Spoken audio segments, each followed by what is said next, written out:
Global economic and technology news. International Monetary Fund forecasts 3% global growth amid technology boom and geopolitical conflict. The International Monetary Fund released its latest World Economic Outlook, projecting global economic growth to hold steady at 3% for 2026.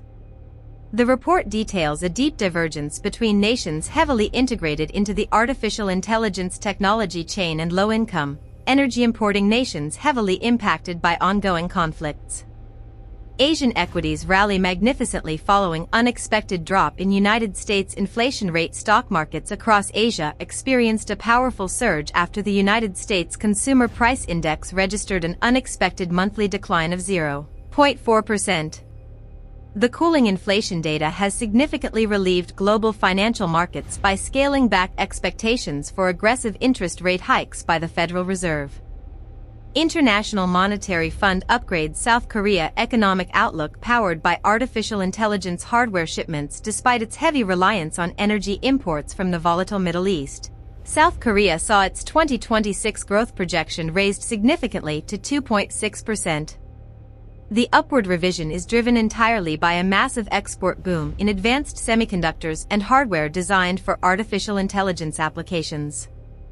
International Business Machines Corporation shares plunged 25%, highlighting artificial intelligence market vulnerabilities. Shares of the International Business Machines Corporation plummeted over 25% after the technology giant's quarterly revenue forecast missed analyst expectations. The sharp sell-off has raised concerns among portfolio strategists regarding the fragile, high-valuation nature of the broader technology stock rally.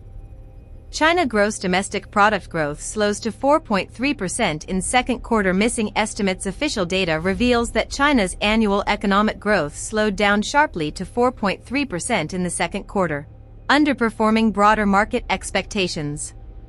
Economists note that while high-tech manufacturing and exports remain robust, weak domestic demand and soft consumer consumption continue to weigh heavily on the broader economy. United States scraps proposed Strait of Hormuz shipping fee stabilizing global crude oil markets. Global oil prices steadied today after the administration of the United States dropped a highly contested proposal to levy a 20% fee on maritime shipping through the strategic Strait of Hormuz. The removal of the proposed tariff provided immediate relief to energy markets, though broader geopolitical tensions keep oil averaging around $89 per barrel. BlackRock Incorporated assets under management surged to record $15.3 trillion. The world's largest asset manager, BlackRock Incorporated, reported an explosive 31% year-over-year revenue increase for the second quarter, driven by massive inflows into exchange-traded funds and private markets. The corporation now manages a historic $15.3 trillion in assets, reflecting robust global investor momentum despite volatile macroeconomic conditions.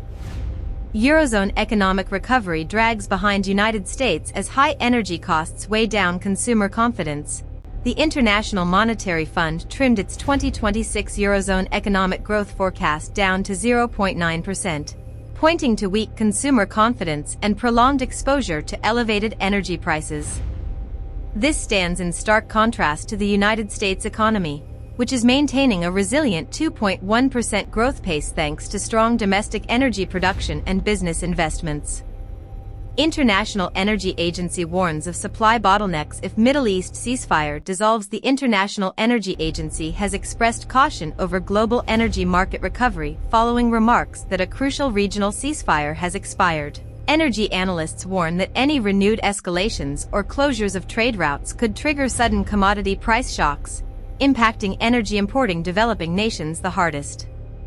Emerging economies forecasted to rebound to 4.5% growth in 2027, while the International Monetary Fund expects emerging market and developing economies to experience a minor growth dip to 3.8% this year due to supply disruptions. A sharp V-shaped recovery is anticipated for next year. The long-term stabilization hinges heavily on whether these